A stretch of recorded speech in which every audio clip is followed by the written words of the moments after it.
Hi, welcome to Storytime with Gigi. Today we're going to be reading another story from our Disney Pixar Monsters Inc. storybook collection. Our story today is An Abominable Vacation.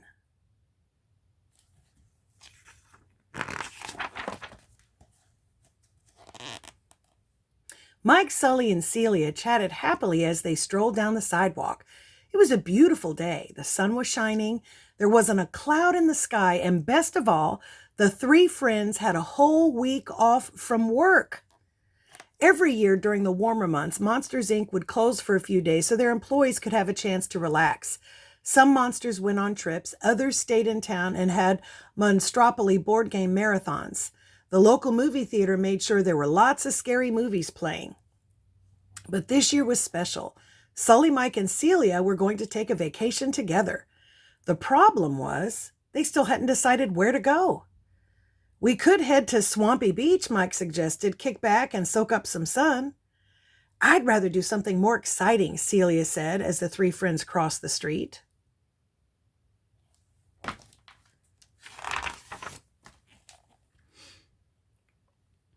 "We could go skydiving," Mike offered. "That sounds too exciting," Sully said. They trooped up the stairs to the guy's apartment. Just then, Celia eyed a magazine on Mike and Sully's sofa.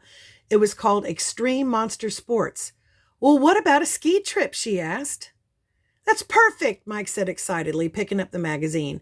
"And you know who we could visit?" He turned to Sully. "The Abominable Snowman," they said at the same time. The Abominable Snowman was a large monster with thick white fur. He lived all alone in the Himalaya mountains in the human world. Mike and Sully had met him once before, and the three had become friends. They were glad they had a chance to visit him. Mike ran to the closet to start packing. "Skis, boots, gloves, goggles, first aid kit," he called, tossing everything to Sully. "This is going to be the best vacation ever."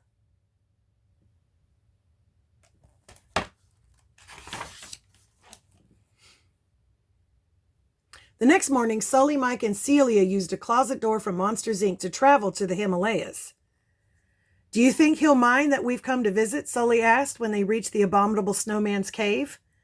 Just then their friend came to the entrance. "Mike? Sully?" he said in surprise.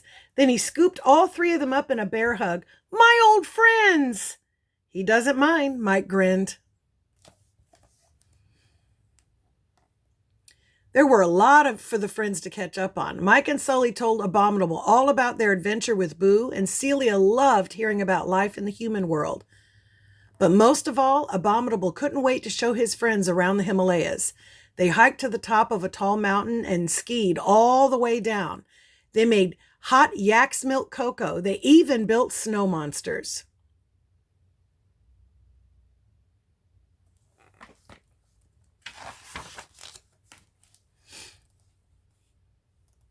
On the last night of their visit, the four friends sat around a fire and told spooky stories.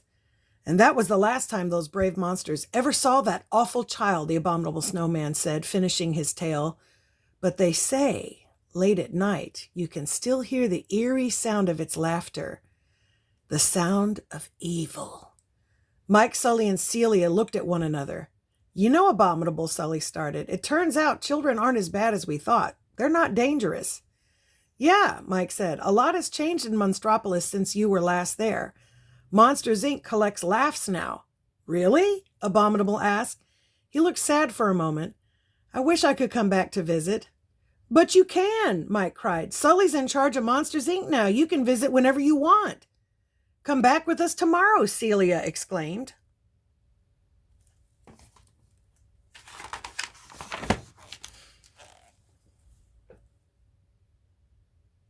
The next morning, the four friends went back to Monstropolis. The streets were packed with monsters strolling and shopping. "Wow," said Abominable, "I'd forgotten how busy it is here." He glanced up at the sun. "And warm. My fur is getting itchy." "Don't worry, pal," Mike said. "The next stop on your tour of Monstropolis just happens to be the perfect place to cool down."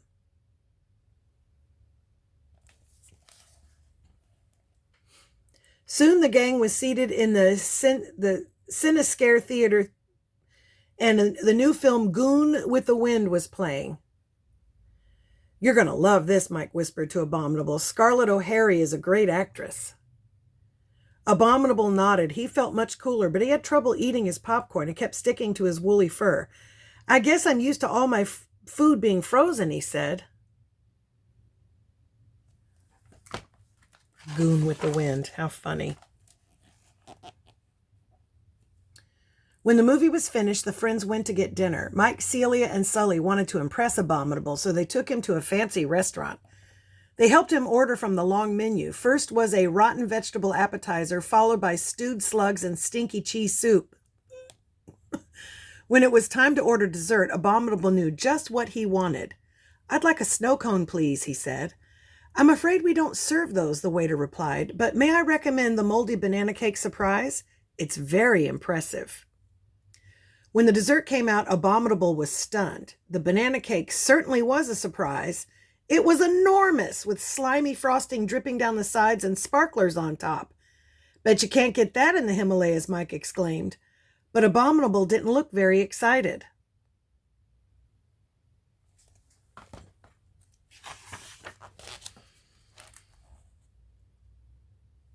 The next morning, Mike, Celia, and Sully took Abominable to the Monstropolis Art Museum.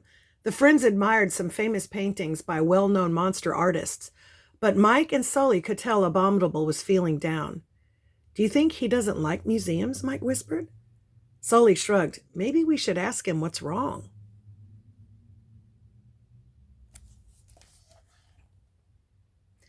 Back at Mike and Sully's apartment, Abominable explained that he was feeling homesick. I've been having a great time, he said, but I think it's time for me to go back to the Himalayas. You know, you don't have to live alone in the human world anymore, Mike said. You could stay in Monstropolis. Abominable smiled. I know, but I miss my cave in the snow. I even miss the icicles that form inside my nose. Well, when you put it that way, who could argue, Mike said.